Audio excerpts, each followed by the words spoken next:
Welcome to the Aston Barclay podcast. My name is Ben Crawford, and you join me sat with Dean Hedger, new Business Development Manager for the AA's Business Services team. Morning, Dean. Good morning, Ben, and hello everyone who's listening. We're sat here in your Bluefin offices in London, which this morning I read were designed specifically for smart working, and it really feels like a modern building. From where I'm sat, I can see the Shard and a walkie-talkie building. It's quite a view, isn't it? It's a really impressive view, and I will confess it's my first trip here as well. First day working in London after 2 years. Wow. So it's great to be back and meeting a lot of familiar faces, and also familiar faces from many Teams calls through the last couple of years. Yeah, them faces that you've seen in a bodiless form for years just on the internet, and then here they are in real person. Talking heads, yeah, absolutely.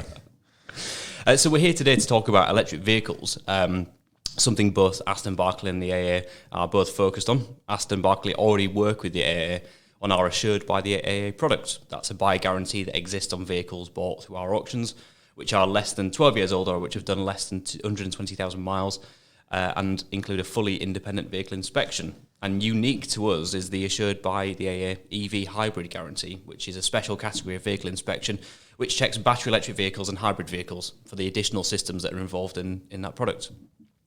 Now, the service your business function is slightly different from what we're talking about there, though, Dean, and it's what we're here to talk about today, and that's EV infrastructure. Absolutely, yep. We've been supporting the EV infrastructure as well as drivers at the roadside, as well as plans for the future. So there's lots to talk about today. There's lots on the horizon.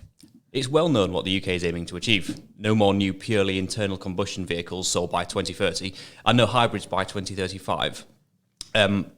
Now, figures of new EV registrations are growing rapidly. We see that all the time, and there's still a long way to go to plug that gap. With all these new vehicles, though, comes the need to charge them up, and that's why you're here today, and that's why we're talking. So can you tell us how the AA is playing a key role in that infrastructure? Yeah, absolutely. I mean, the AA is focused on supporting all drivers and is completely fuel agnostic. It just so happens that EV are going through such rapid growth that we've made sure that we've evolved our business to serve the needs of the ever-growing group of EV drivers through a number of different services that we provide. So obviously there's the roadside cover with the yellow patrols that everybody's familiar with on the roadside, and we've been getting the patrols trained up to a level 2 standard for handling high voltage vehicles, and we'll be working towards the level 3. So those guys are well equipped to look after people at the roadside, as well as technology on those vehicles that enables us to identify faults on the vehicles that may be down to the high voltage systems and the diagnostic systems that our guys can plug into and take fault codes from. We've also developed our Freewheeling Hub, which is a device to use at the roadside, where it will enable us to tow an electric vehicle, which in many cases the manufacturers would advise against towing. Yeah, I spoke to one of my friends recently who broke down in his BEV vehicle, and it was stuck. He was absolutely stuck, and you can't even shove the thing out of the way, can you? No, you can struggle to get them into neutral. They won't release the braking systems, and they would often have to be uplifted and recovered. Mm-hmm. So what we did is we developed the Freewheeling Hub, which enables both wheels to be removed.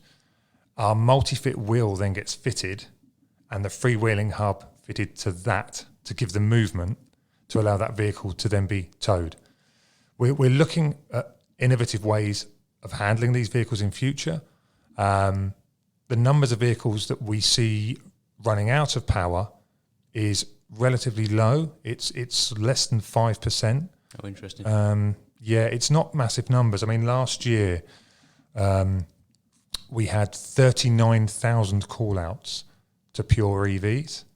The year before, we only had 13,000 call-outs to pure EVs. So you can see that's gone up, quick maths, at least almost 4 times. But the number of call-outs for the run flat reasons, or run out of power, was only just around 1,600. So it's kind of like that 4 to 5%. So it's not huge. And it goes to show, doesn't it, that the range anxiety that people often speak about and often cite as being a reason not to buy that product maybe is unfounded, actually, and those 1,600 call-outs maybe are due just to user error more than We've still got 1% of our drivers, of our members, running out of wet fuel, which is way more when you compare the 3 million jobs that we do a year. Yeah. It is way more than the 1,600 that are running out of electric. And I guess if you add on top of wrong fuel as well, you can't put the wrong type of electric in your car, can you? No, exactly. And I think the other thing to note with what we found with the EVs is if somebody does run out of power, invariably it's not in a very safe place. And it's also, fingers crossed, not too far from where they were heading to charge, because you know, with all the alerts that you get in an EV, they were certainly heading towards finding somewhere to charge, whether that be home, whether that be public network, whether that be work. So the best approach we've taken is to go and uplift that vehicle and take them to a safe place.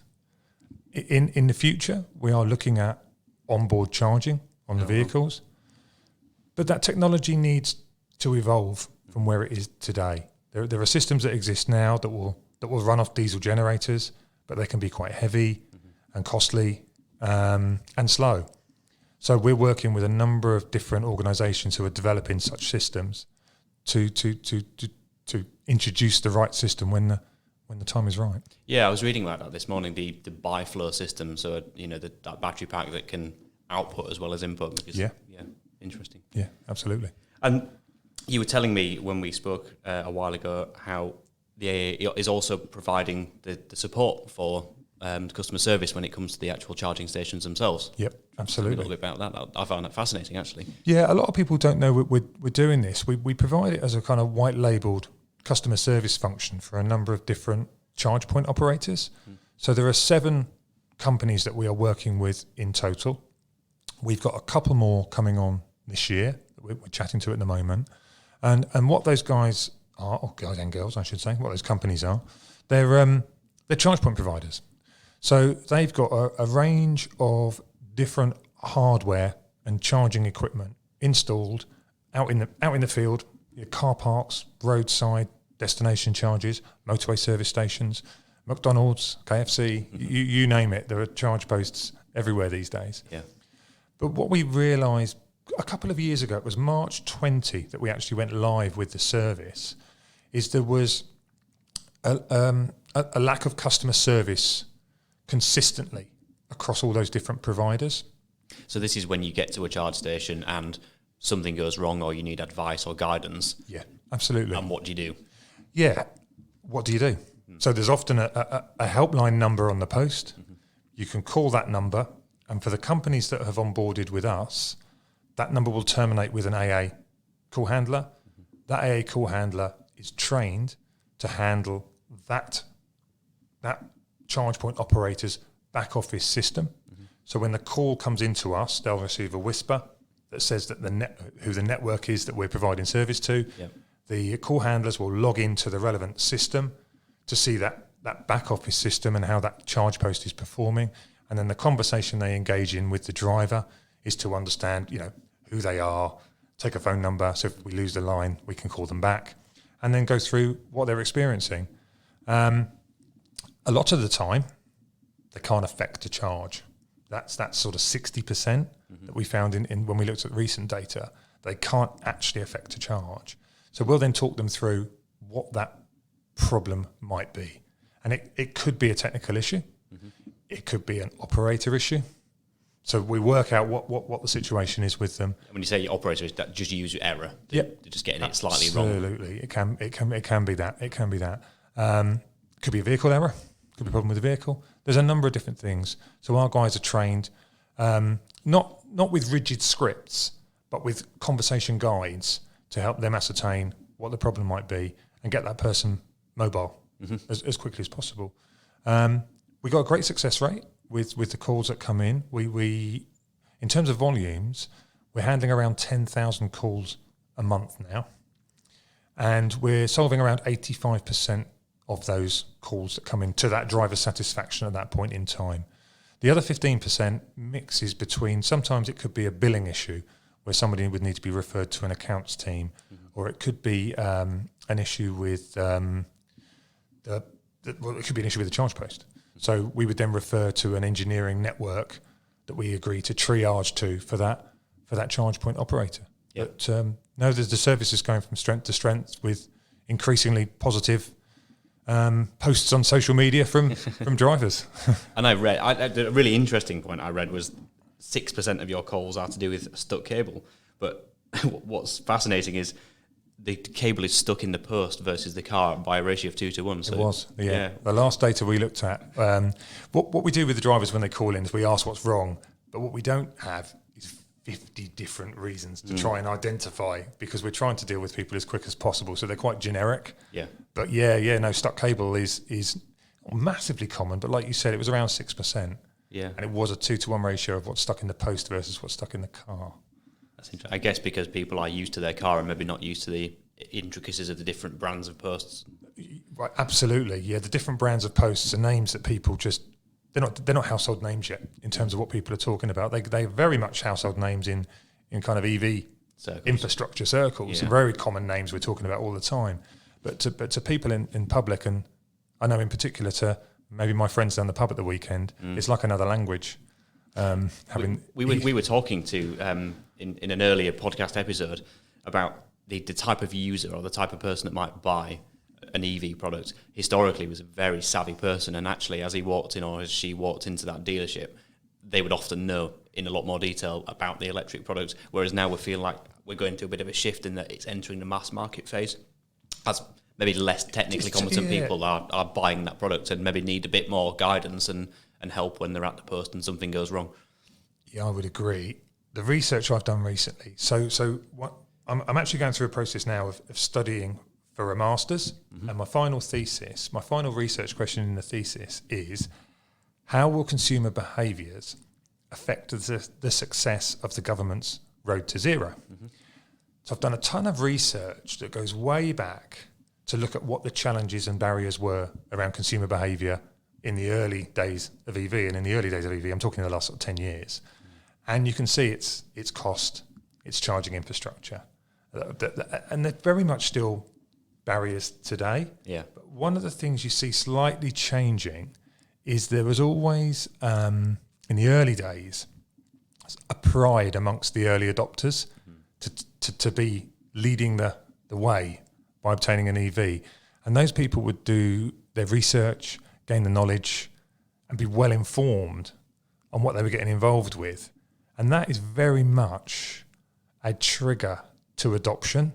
And you almost need to see that happen now. I've kind of called that out as a major recommendation within the survey, that knowledge and guidance of these vehicles will allow people to make an informed decision. They're not going to be right for everybody, but they will be right for some. So do your homework, rather than, I think some people may be inclined to just push back and say, well, no, it costs too much. Well, you can't get them charged, or they run out all the time. Yeah. Do your homework. Definitely do your homework and see what's right for you. We invested so Aston Barclay invested in training for all of our people, or certainly the people that deal with customers and deal with the vendors, to just lay out all the intricacies around EV as a product. The charging network, the different types of post, even the basics around different charge speeds and what your house can support versus what a fast charging or an ultra fast charging post might look like. Yeah. And that was an incredibly insightful experience, actually. And even looking at the different types of cable that are involved, the historic ones, the 7-pin ones that are still knocking about, but you don't really use them anymore. Yeah. And we're now thinking pretty hard about how Aston Barclay gears up for this product that's about to hit us. We see maybe a year at least lag in terms of what's being sold at new, because obviously we deal with that used product. So at the minute we only see 0.5% of our volumes are EV, BEV. Right. However, we know that the vendors especially the lease companies, 70% of their new leases are in some way electric, be that plug-in, mild or BEV. Oh, I mean, the partners we work with in the B2B team at the AA, some of the major leasing companies, 50% of their order banks have a plug-on. Definitely. And I think what you're seeing there is you're seeing that the used market evolving. That's where the used market's going to come from. It's going to come through those fleets. Yep. And we've already seen December last year, EV registrations way above diesel. And you've seen it again in January. I can't remember the number off the top of my head. I won't call it out here because I'll probably get it wrong. But it was way more than diesel. Yeah. So you can see that already. And that's probably going to be consistent through this year, I would imagine. Well, we saw in 2021 some data from SMMT, and that was the BEV and the plug-in hybrids. Their registrations were up 59% year on year, which is just astounding. So that's 450,000 registered new vehicles. It's incredible. Even the mild hybrid was up 65% at just under 300,000. So I think this market's just taking off. Didn't last year represent more than had ever been registered in total before, or something? It was really massive. It was a real big step. Yeah. And there's lots of things triggering that. Let's see what happens with the price of electric now. Well, quite. And how that impacts things as that kind of bites, I guess, through the summer. We're hearing about people now, aren't we, knowing what the levels might be. But let's see if it's still, once these total cost calculations start to come out, once people know what they're paying, be interesting to see what effect that has. We're asking a lot from the national grid, actually. And this was something I was reading around, electric. And not only are we, on the drive to zero, and that's a fairly aggressive target, no new combustion engines at all by 2035, but we're also going to do this electrification of heating systems at home. My dad has just had a heating pump put in, and he's very proud of his heating pump. But again, that's, that requires more infrastructure. So I read that the UK currently uses around 50 gigawatts of power on a daily basis. Right. And obviously slightly less in the summer, slightly more in the winter. But we've got capacity for 160, so there's plenty of available capacity in the network, which is good to know. That was something that used to worry me, not worry me, but I just used to think about it with all the electric stuff that's going on. But then it seems that it's the local distribution of that power that seems to be the issue. So, like the stuff that's near your house, and even the last bit of copper that gets to your front door is obviously single phase in the UK, and that doesn't support any fast charging capabilities. And I guess what's important as well in that power that does get generated, how much of it is renewable? Because you do see that days are mentioned from time to time when the UK has burned nothing to gain the power, and obviously that needs to become more commonplace for the future, for sure. That's it. I mean, the coal-fired power stations are all but done now. There's still a couple of running, but the vast majority use biomass, and then wind and solar is burgeoning, isn't it? I was going to ask you a question on used EVs, because that's obviously something that we at the AA are very keen to watch the adoption of that. And it was around, are you doing anything to try and understand how, let's say a Nissan Leaf, an 8-year-old Nissan Leaf and its battery condition compares to another, same model, same mileage, but maybe worse battery? How is there any plans to kind of price these vehicles differently? We've been to this exercise actually because it's a really important thing when a dealer is buying an electric vehicle to understand the specific intricacies of that exact vehicle, and I suppose that's just in capacity, that battery capacity, and it's not something that I think historically was at wholesale level was really considered. It was just a Nissan Leaf, but now we include the capacity of that battery in the part that as part of the description.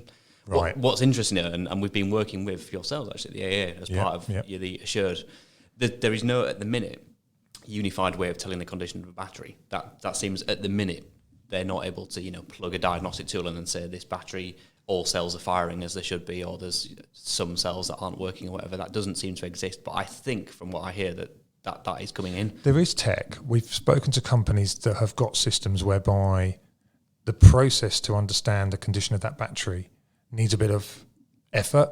So you kind of charge up, drive to flat, charge up again, and there's a piece of tech that will kind of do that work for you. But that's challenging when you've got an operation like you've got where you're trying to turn these vehicles over quickly. Yeah. But we do see that those, like you said, the 8-year-old products, they sell really well. And whilst there was a time when I think people might have been a bit unsure, especially about the hybrid proposition, but that's well priced now. It's as consistent as you'd expect from the diesel product. Or people know exactly what they're getting into, and in fact, we see some dealerships now that deal specifically with the EV products. They market themselves as being a seller of used EV vehicles. And in fact, our data shows that the Tesla Model 3 was the most desirable vehicle for us during 2021, which isn't surprising given the volume of vehicles sold. But our measure on desirability is one that encompasses the number of web views on average per vehicle, the number of bids that a vehicle attracts at auction, and also the price it achieves versus the cap data. Okay. And we plug all that into an algorithm, and it spits out a top 20 list of desirable vehicles. I mean, month on month, the Tesla Model 3 is sat there, but often it's in the top spot. 3 months out of the last 12, it has been in the top spot. Right. So an EV is your top selling vehicle. Yeah. A used EV. A used EV. That's interesting, isn't it? Yeah, I find that fascinating. And absolutely. And they do really well through auction. Yeah, that's good. It seems that the challenge now doesn't seem to exist in the product availability. 2 out of every 5 models are in some way they have a plug on the end of them. Mm-hmm. It now seems that the infrastructure availability is the big one to watch. I mean, we've seen government grants seem to be shifting now away from the actual the product and into the infrastructure side of things. How is the AA gearing up for that? Are you looking at scaling your proposition in line with the growing infrastructure? We're growing the call handling proposition all the time. So we work closely with the charge point operators that we've got on board to understand their plans and forecasts for equipment going into the ground, so we can obviously scale up accordingly. But we're also looking to develop a mobile workforce whereby we will be able to go out to charge posts physically where they need work such as safe isolation or a reboot, or maybe just eyes on and an inspection.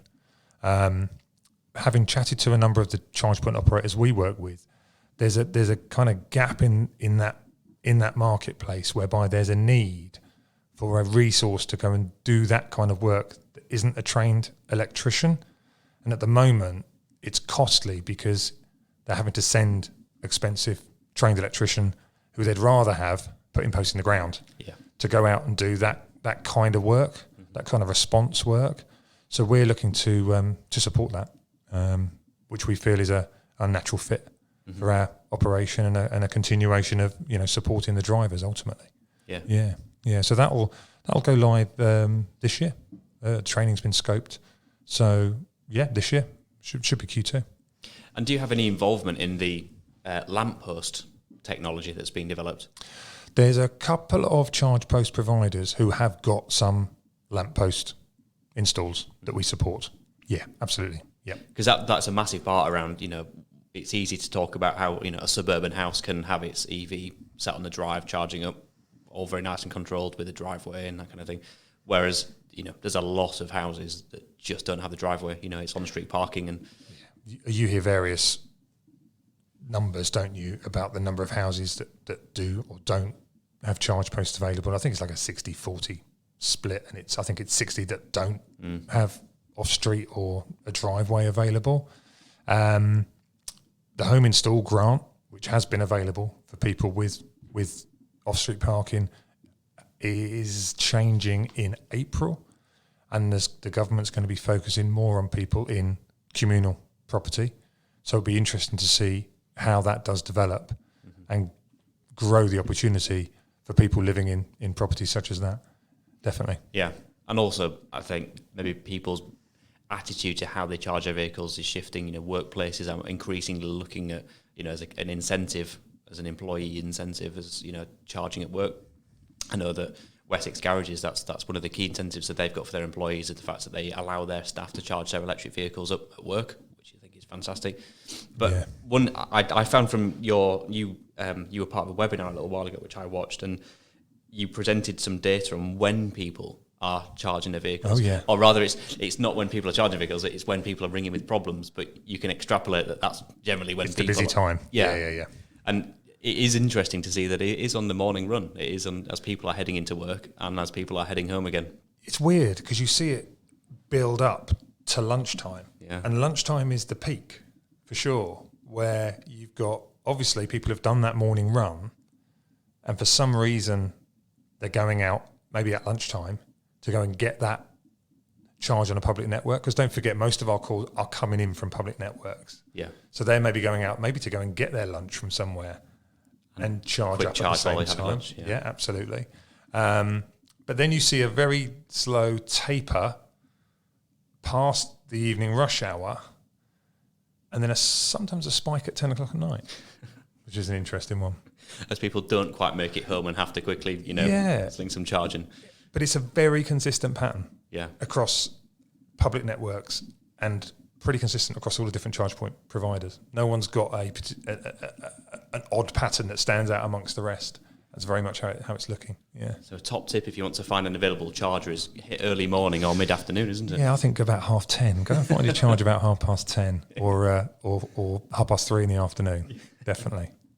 It's a bit like those charts you see in the hotels with the gyms or the breakfast, isn't it? These are the breakfast times. Yeah. So follow that chart, absolutely. I mean, it will be interesting to see whether the rollout of this infrastructure can keep pace with people buying new electric vehicles. I mean, you read the horror stories, don't you, that pop up here and there, and queues around the block for charging posts. I think there's a little bit of additional drama with those type of stories. We've seen it. We've seen it get busier at weekends, for sure. So when we started the service, we had the first year which was relatively quiet because it was March 20 to March 21. So that was a lot of lockdown activity and a lot of people not driving as much. But as you saw more vehicles get ordered, get delivered in the early part of 21, lockdowns start to ease, people using less public transport and going out in their cars more and their new EVs more and going out and testing those public networks. What we found very quickly is we needed to shift our team's work patterns, because we had very much people on a sort of Monday to Friday and a few staff at the weekend. But we noticed that what we had to do is go on a 4 days on, 4 days off shift pattern, because the weekends were becoming the busiest. It's busy, yeah. Yeah, the busiest. And when you're working with companies with installs in the fast food restaurants, for example, and Costa Coffee and places like that, it's where people would like to go for the weekend. And on a 50 kilowatt charger, you just plug in for half an hour. You can get a good level of charge in your vehicle in the time it takes to grab a coffee, or the kids will eat a Happy Meal. Absolutely. So, and that's what we've seen. So you have started to see queues generating, and if somebody can come up with I suppose maybe the digital equivalent of the supermarket deli bar, where you take your ticket and you wait in the queue. Someone's got to work that one out. Yeah, that would be great. It does feel like we're in that step just before things are fully, everything's normalised and there's a common process across it all. Even with regard to billing and that kind of thing, there's still, I think, absolutely complications there, aren't there? Yeah, there is complications there. There's a range of different apps. There's a range of different RFID cards. There's contactless payments now coming in on more commonplace on rapid chargers and above, which are obviously very, very simple to use. But there's still on the AC charging, there's less of that because the dwell time of the vehicle on an AC charger is longer. And I think the costs to install contactless payment equipment, you don't get the turnover of vehicles through those networks. To warranty, yeah. Yeah, so there definitely needs to be a look at ways to offer more perhaps aggregation across the different networks. And there are different schemes coming on board with handfuls of different providers, definitely. And we'll just see how that develops. And are you an EV driver, Dean? I'm actually a hybrid driver currently. Okay, what have you got? I've got a 330e. Okay. So I'm a company car driver, and I took on my vehicle I ordered my vehicle in September 19, and I was a 40,000 mile a year driver. So it didn't get delivered until June 20, and it has been a lot less used than I thought it was going to be when I ordered it, shall we say. Yeah. So I will go for an EV next time. So I'm due in June 23 to change the car. And I've had a great time driving lots of different EVs meanwhile. So tested quite a few. I was fortunate enough to go and drive the Electric Vehicle Rally of Scotland which was with Green Fleet, and drove a Polestar on the 1,200 miles around Scotland with colleagues from the AA. Gavin Franks, our director of B2B, and our president, Edmund King. So we had a really good week. It was an exhausting week. I mean, the team at work call it my holiday, but, you know. Honestly, we were up in the dark. We were back in the dark. We were planning our journey on the Scottish networks.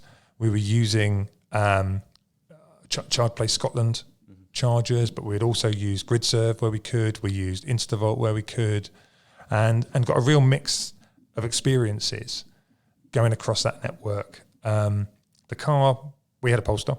The car performed well, but what is surprising is sometimes you can go and plug in at the 50 kilowatt and you get 23 out, and you're thinking, what's wrong here? And we get a lot of calls into the service along those lines where people don't realise that sometimes it's just the car and the conditions externally and of that battery and the heat can make a complete difference as to how fast you can pull a charge through. The car itself throttles. Yeah, we see that, and we get a lot of calls where people just don't understand that because they'll get told it takes a charge this fast, and when it doesn't, they think there might be something wrong. But it's not the car; it's probably the post. They believe.